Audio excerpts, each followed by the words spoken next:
All right, let's comp some cards. The Yordan we have is for Harley. That awesome freaking quad auto is for DG. Then Darren, we are going to be comping out that huge true gold Topps Chrome rookie auto PSA 10 for Wyatt Langford. All right, let me pull this all up. All right, so heading over to 130.130point.com. This is where I comp all of my cards, and we are going to be starting off with that Yordan first and foremost. So let's start pretty basic, and then we can refine it from there. If you all remember, I like to start basic with my search, and then either start to maybe add some stuff or take stuff out as we see what information we can pull. So we're going to start with just unbelievably basic Yordan Nocturnal. And of course, yes, perfect. See, we got plenty of data. Oh, and would you look at that? That's us. And would you also look at this? What have I told you? I've told you this 1,000 times. Sell as close to release day as possible, unless you're planning on keeping the card forever and you do not care, which of course I hope you are into the hobby for the sake of it being a hobby and looking for cool cards to keep and collect and all of that. But of course, there's nothing wrong with selling cards. In fact, if you don't sell cards, unless you have an unlimited source of income, you're probably going to, fizzle out because you don't have any more money to spend, or you're spending too much. This is a way, that's a way to be able to do that. But look at that. Sales data. First one to sell was us back when it released. 75, 45, 50, 28, 47, 47, and it's dropped back down to 20 on raw. And actually, we're not even going to see any PSA here because it would have already shown up. We would have, there you are. No data. No data whatsoever. So let's head back over to that Yordan Nocturnal search. If you remember, I like to take the last 30 days, and it's for this very reason alone. With that releasing back in May, it's been about 2 months.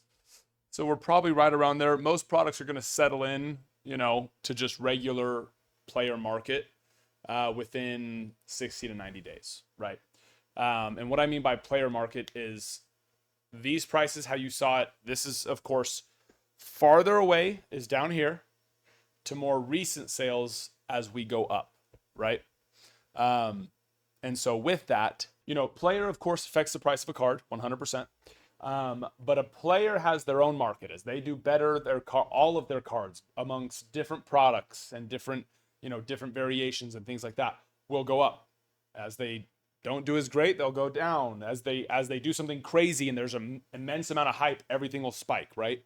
But when it comes to a new release product, it's going to be a little bit shielded from that normal player market wherever they're at, because when a new product drops, there's just going to be that extra hype around all the players in that product. So we're going to take that. Let's see. How many do we have in the last 30 days? 1, 2. 2 and both for $20.50. And that is a bit of a drop off there. So we're not even going to use these. Now, here's the difference, right? These are raw. This is PSA 10. Okay, so hopping over to PSA, we see that beauty right there. Pop 1. So when it comes to a PSA 10, this is where it gets tricky. How much value does a PSA 10 add? And the simple answer to that question is there's no sure answer. But there is a pretty common value when it does come to PSA 10s. You're going to find some that sell for 50% more. You're going to find some that sell for 5x, 10x sometimes. Those are so much more rare than what the common regular thing is, and that is 2x. It's usually, I don't want to say always, but usually going to double the value of a card. Now that's on your, I'd say, more regular cards in the $100 to $1,000 range. As you start getting above $1,000, then it starts to fluctuate more into several different factors, being, you know, pop count, player, what's currently going on, product, is it autoed, is it a parallel, all those types of things, right? So those ones get a little bit more tricky. But when it comes to just your standard card in that $100, maybe to $500,000 range, it's usually going to be 2x. Now it's a little bit different on cards like this. Cards like this that are valued in that range of $20.50, it's not going to 2x. You're probably going to see it in that 3x to 5x range when they are lower valued cards that are collectible. When the card itself is worth like $1, and I'm saying this for a lot of you out there, stop grading your $1 cards, please. The slowdown at PSA is because of all of you. Stop grading your $5 cards. If you want to grade one every once in a while, sure, but don't go grade. Let's say your favorite player is Shohei Ohtani. Don't grade every freaking base card of Shohei Ohtani just because you like him. I too really like Shohei, but can we stop grading our $1, $5 cards, $10 cards? If it's not worth in the range, around at least $20 raw, then you probably shouldn't grade it, unless it's just an unbelievable PC card. Please stop grading those, okay? It doesn't even add enough value to make sense for the cost to grade it. All right, sorry for the rant. Back to this. So when we see that sells for $20, it sold for $20 twice in the last month raw. I'm gonna put this in that 3x range. So about $60. Now, I guess to better say it, I want to give it a range. 3x to 5x. It's not 2x. I don't think that this card would sell for $40. I think you'd see this card sell anywhere from $60 to $100. Okay, up next is one. This one is the quad is usually going to give some.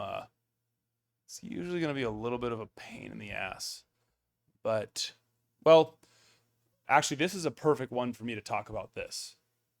You have to be very careful with the information that you put into 130 point. Very careful. I'm acting like you're going to get in trouble. Don't worry. You're not going to go to jail. But by putting too much information in, you're going to exclude the history of certain sales. So what I see a lot of people, they'll come in, they'll be like, hey, I have this card. I've tried comping it out. I can't find any data on it, right? And then I come in and save the day. No.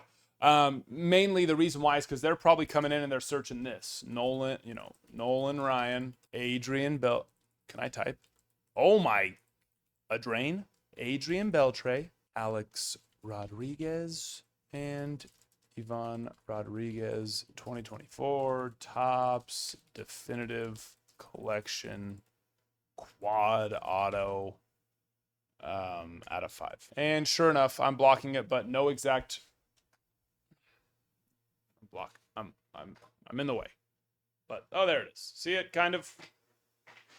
No exact matches found, right? So let's go ahead and restart that. What I like to do is put less information, right?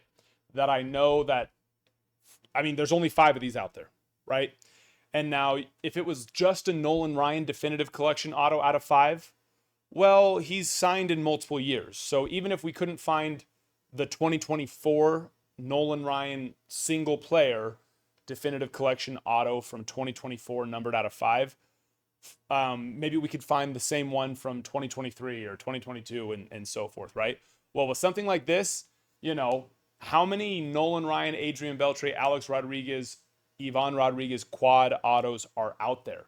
They don't put those 4 together every single year or in every single product. So that's where things can get a little bit tricky on that. But also, if someone has sold one of these cards, it's not going to be hard to find it as long as we keep the search simple.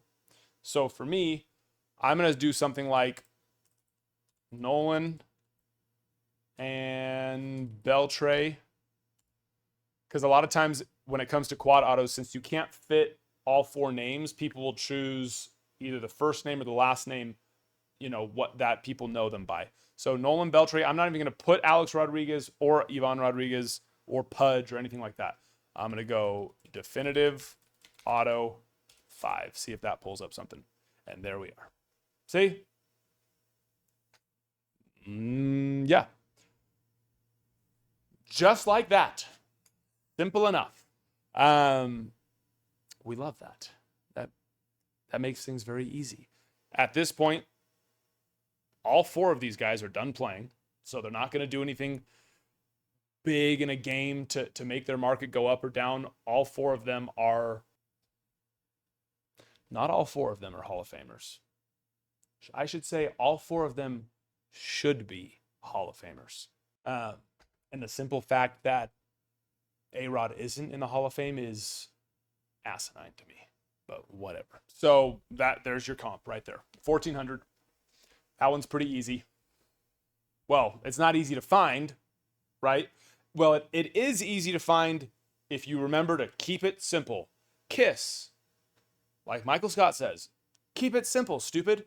But yeah, the comp is $1,400. That's what it last sold for.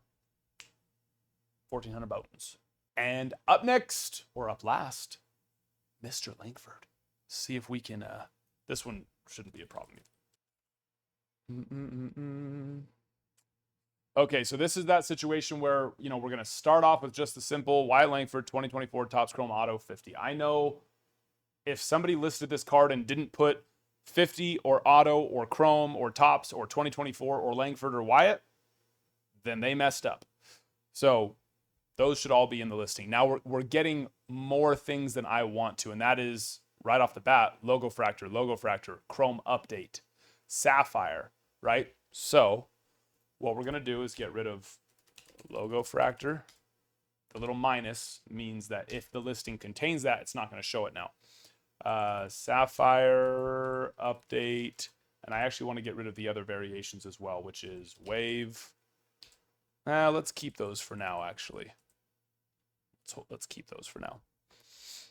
Now we got BGS. That one's Wave.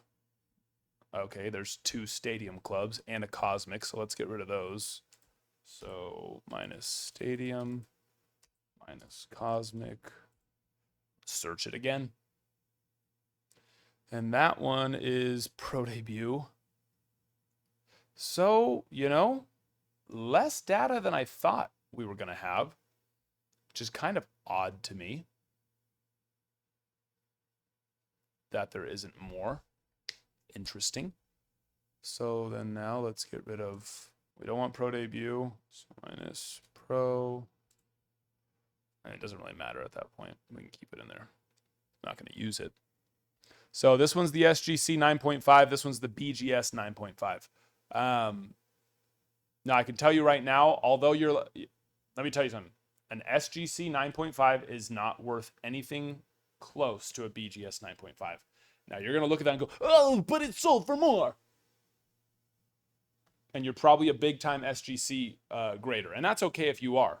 I mean, is it actually? I don't know. But it's not at the same time. One of these was sold on March 30th on Fanatics Collect. The other one was sold on eBay for $405. And I've talked about this several times. When it comes to eBay, you have to be careful with those comps. You need data to really know. And that's where, like I've told before, I like to find 11 sales if possible, get rid of the top 3 and get rid of the bottom 3 to find those 5 true sales, because that gets rid of crazy outliers that are too high and outliers that are too low. Why do you have cards that sell for too low? I've mentioned this before. Picture quality, listing quality, reputation, and what do you see right off the bat? So the picture quality is just terrible on that one. And as well, the difference between the market in March to June is going to change too. My assistant to the regional manager. Want to help me? Okay. So, those things matter. That's one of the pros to Fanatics Collect and like Golden is, of course, you don't have individual sellers selling their cards on there. They are done through their own system. Whereas eBay, of course, you have stuff like that. A BGS 9.5 is definitely worth more. Now, what I want to do is just find more sales data. So let's go with, you know what, we are going to use. So let's get rid of Logo Fractor now. Or sorry, not get rid of, but we're going to add it back in. I don't want update. Update has sticker autos, and that doesn't do the same. All right. We want PSA 10 at this point now. We're going to be using these other ones.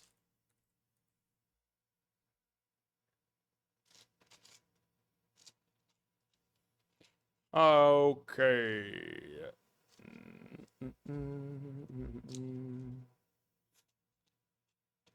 30 days. 920 on a Sapphire with bids. And this one, 890. About a month before.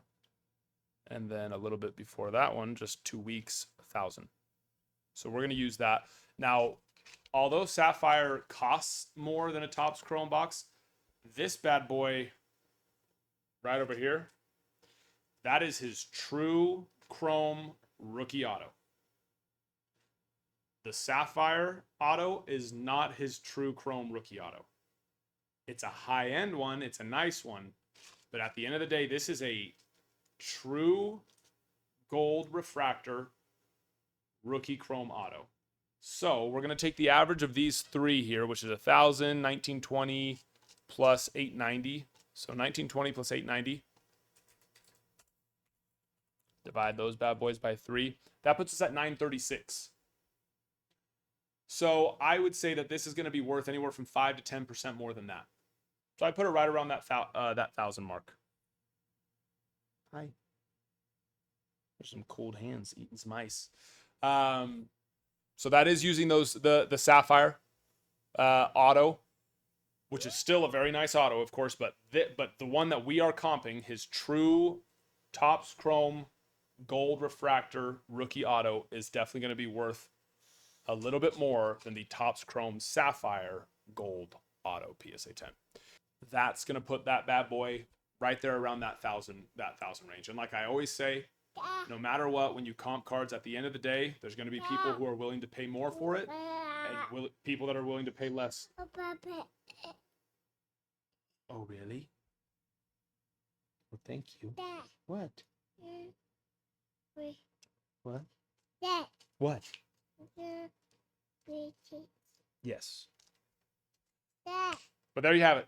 There's the comps on those bad boys. If you would like me to help comp one of your cards, please send me a picture, or if it is a PSA graded card, you can just even send me the code. You can either comment it here in the video. We have a Discord, links in the bio. Hop in that. We have a card comps channel where you can send pictures there, and I will get to comping it for you. Appreciate you. Peace.